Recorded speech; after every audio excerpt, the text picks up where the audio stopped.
You have data everywhere, but is it working together? Meet Curator, the automotive industry's first unified intelligence engine. Curator unifies data from all corners of your dealership to transform marketing, sales, and customer interactions. See it today at gubagoo.com. Hey, it's Daily Drive executive producer Jake Neer. On today's bonus episode of the show, we'll hear the second and final part of our interview with U.S. Senate candidate Abdul El-Sayed. On Wednesday's show, we brought you the first part of the Michigan Democrats' conversation with our own Molly Boigon. If you didn't hear that part, go back and check it out. In this portion of the interview, Dr. El-Sayed talks about the future of safety and emission standards, changing attitudes toward vehicle ownership, and more. A car-centered society is not very healthy. You've spoken about this before. You have drivers commuting for long periods of time, under stress, facing isolation. The climate impacts are well documented. And then you have a lot of cities in this country that are not safe or easily navigable for other road users. What do you think the future of America's reliance on cars look like? Do you see, on average, an American family has between 1 and 2 cars? Do you see that as continuing into the future? That's a really good and thoughtful question. And I think it's going to be a question of what kind of lifestyles are young people today demanding? I think in a lot of parts of the country, we are going to continue to rely on our automotive infrastructure and vehicles. I think in other parts of the country, you're going to start seeing more multifamily housing being built and more episodic reliance on automobiles. I think there's going to be a place for cars in the future, no matter where we go. And the question of how people choose to use them is going to be interesting too. At the same time, you've got really interesting investments in technology that are changing the kind of interaction that we have in our cars. I grew up at a time, my first car was a 95 Camaro. I loved the feeling of getting in that car, turning it on, feeling the engine roar, and driving myself where I wanted to go. It was freedom for me. I think you talk to young people now, and I'm still kind of youngish, but I can't credibly call myself young anymore, I guess. But like I talk to folks in their 20s now, and they'd much rather just call an Uber that can come pick them up. And so where the technology is headed, how folks want to live, I think it's incumbent on the automotive industry to be asking, all right, how do we pivot with the way that demand is pivoting? And how do we start creating the kinds of vehicles that people are going to be demanding? But I think cars are still going to be a part of everyday life, given the way that we've built out a lot of our infrastructure. And I think the question is, how do you then make them the safest, healthiest, most human-centered kinds of transportation that they can possibly be? And what I'm saying is we need more investment in research and development, more investment in seeing the future and getting there than in trying to retrench backwards as the Trump administration is trying to do on us. I cover vehicle software a lot at Automotive News, and in the conversations that I have with especially folks on the engineering side, there's a lot of frustration about what they describe as a sort of legacy attitude, and as you described, a sort of quarter-to-quarter view of vehicle development and unwillingness, for example, in the case of like a software-defined vehicle, to sort of fully scrap a platform and work on something that will enable more flexibility. So when you talk about the auto industry's needing to pivot to accommodate the sort of changing appetites for different modes of transportation, I wonder if you think that the industry is really doing that right now, or if it has to sort of continue to adapt and change that approach. I think they're trying. I really do think they're trying. I think it's really tough because, as you know, the time horizon from which you design a platform and then it actually gets to the road, that is a very long time.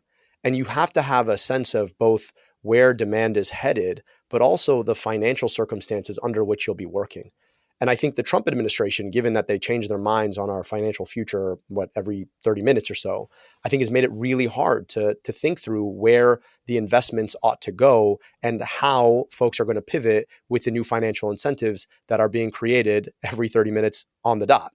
And then I think the other part of that, though, is that there is an opportunity to be asking, even outside the Trump administration, how is it that this financialized system that has us more interested in a quarterly stock price than interested in the profitability and strength of our industry 10 years from now, how has that itself created disincentives to be making those kinds of long-term investments? And I do think that there's an opportunity for us, obviously, to address this Trump administration's completely chaotic and ham-handed approach to tariffs, but also to be asking, well, why is it that we're so beholden to Wall Street when we're trying to put cars on the street? And I would much rather us be thinking about the kinds of regulations at the financial side of things that allow the CEOs of the big three to be asking that 10-year question, investing in the engineers and the technologies of the future to meet the demand where it's going, rather than playing this game of trying to appease some financial analyst on Wall Street. And I think those two things have been the biggest challenge to being able to meet demand where it's going, to truly evolve automotive in the direction that it's headed, and to continue to be the best producer of vehicles in the world. I believe, again, deeply in the quality of our engineers. They're the best in the world. And I believe even more deeply in the quality of our workers. They're the best in the world. I just think we've got to get the financial incentives and the politics out of the way. What types of regulations do you think would shift the orientation of the big three from Wall Street to that long-term vision of success for the industry? I think there are a couple. I think you need to have labor on the boards represented of every one of these big three. I think we should be banning things like stock buybacks that are a lot more about playing financial games than they are about making sure that the long-term profitability of this industry is cared for and thought through. And I also think that there should be a question of how much of leadership's remuneration comes in the form of stocks versus comes in the form of just straight income. And I think if you are able to take that short-term financial incentive out of the decision-making, and you are able to make sure that the equities of the people actually building our cars are considered, I think you end up making far better long-term decisions. And those are just a few of the kinds of changes that, frankly, I think we should be thinking through even beyond automotive, but I think would be particularly liberating when it comes to the automotive industry. Coming up, more of Molly Boigon's conversation with U.S. Senate candidate Abdul El-Sayed. Your dealership has no shortage of customer information. But when that data is conflicting, messy, and spread across a multitude of platforms, it's impossible to activate properly. As the automotive industry's first unified intelligence engine, Curator enriches and unifies your customer data across platforms, like your CRM, your DMS, your website, and even your marketing efforts. It then injects that information back into your most vital systems to provide a single view of each customer and equip your sales team with the information they need to close a deal. When one of the largest volume Subaru dealers in the country wanted to tap into its data goldmine, they turned to Curator. In just 4 months, Huberger Subaru experienced a 55% higher closing ratio and a return of 15 times their investment. Want to see it for yourself? Check out the case study at gubagoo.com/curator. That's GUBAGOO.com/curator. The industry has made a lot of strides in terms of making cars safer for drivers, but the result of that has been a complicated picture for safety for other road users, people outside the vehicle like pedestrians and cyclists. What role do you think the government should play in regulating the safety of cars for people outside the vehicle? Yeah, look, I think the industry pivoted when they recognized that the design that we were seeing in the 40s and 50s was built more around the structural viability of a car rather than the safety of the person in the car. And you saw a lot of pressure on the industry from folks like Ralph Nader and others, and the industry responded. And we've got safety records that are truly actually incredible when you think about what a car actually does and the speeds at which they go. I think there's an opportunity for us to also then say, look, what happens when you put the minds of the best engineers in the world to the test on saying, okay, we've made this really, really safe for the person in the car. How do we make it safer for the person outside the car?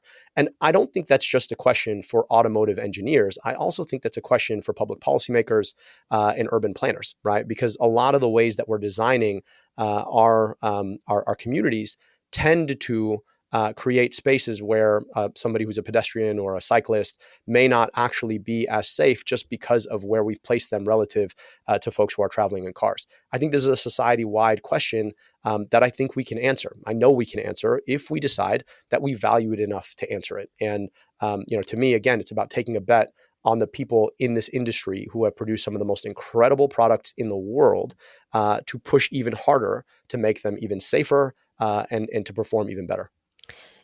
I think it's such an interesting time in the industry because you have this type of sort of next level thinking about expanding the definition of safety.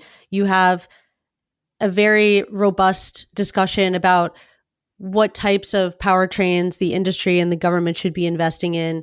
And then you also hear from the industry that the companies feel very burdened by the investments that they have to make in technology, by the increasing number of sensors and cameras that are going to be required in the vehicle, and just by this sort of regulatory pressure that exists in addition to the already present global pressure and consumer pressure to develop products. And I guess I wonder if you think that there's any merit to that industry perspective, that, at what point is enough enough? Look, I understand that this is a really, really hard engineering problem. I also happen to be the son of two engineers, and I know that engineers are really, really excited by very hard problems. Like, that's what wakes them up every day. And to me, I understand that it would be easier to ignore things like emission standards or safety standards. I understand that. But I also know that you're making one of the most important products in the world, and you're making it for people. And the regulatory push that exists to make it safer, whether that means safer for the person inside or the person outside, or safer for the person who's breathing outside and, having to breathe the air that comes out of exhaust. I think that is just the next set of steps in the central question of that original set of goals of saying, hey, what if we could make this horse and buggy without a horse and make it go, right? And I think the engineers that are putting their minds to this, they're more than capable of designing the kinds of cars that can do these things, can do them on spec safely. And so again, I just bet on their engineers. Look, at the end of the day, though, it's hard for me to take seriously that notion when I'm watching decisions get made that are more about, what the price of a stock looks like a quarter from now than what the profitability of this company looks like 10 years from now. And I know that the quality of our engineers and the quality of our workers can produce the kinds of automobiles that people want to buy, that perform exceedingly well, that are really safe for people all inside, outside, and even beyond, and that can outcompete any other car in the world if the incentives are right. And what I'd like to see is those incentives being made right. And that to me means that we are making sure we're thinking 10 years on the horizon. We're thinking about where demand is going, and we're thinking about how to return as much of that value as possible to the people who actually build these cars, the workers who make the big three possible. Dr. Abdul El-Sayed, thank you so much for coming on Daily Drive. Thank you so much for having me. I really appreciate it. A quick note before we go, this is the second in a series of interviews with candidates running for Michigan's open U.S. Senate seat in 2026. We interviewed Democratic Congresswoman Haley Stevens on our August 11th episode of the show. Next week, we'll hear from Democratic State Senator Mallory McMorrow, and we're currently scheduling an interview with former Republican Congressman Mike Rogers. That's all for this bonus episode of Daily Drive. We're off on Monday for the Labor Day holiday here in the U.S. We'll be back on Tuesday with a brand new full episode of the show.